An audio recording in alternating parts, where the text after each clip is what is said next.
lumi tuli maha ja valgeks läks maa. Kaks väikest hanepoega nüüd välja ei saa.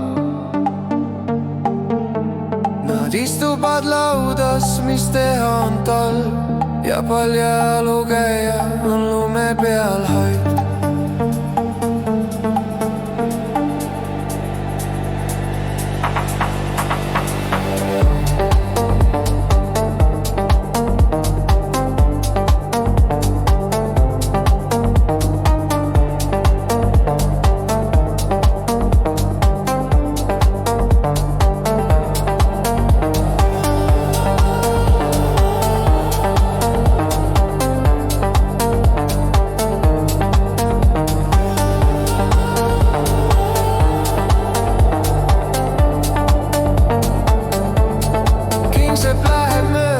Tal kahju on neist, ta võtab jalamõõdu siis kärmesti neilt.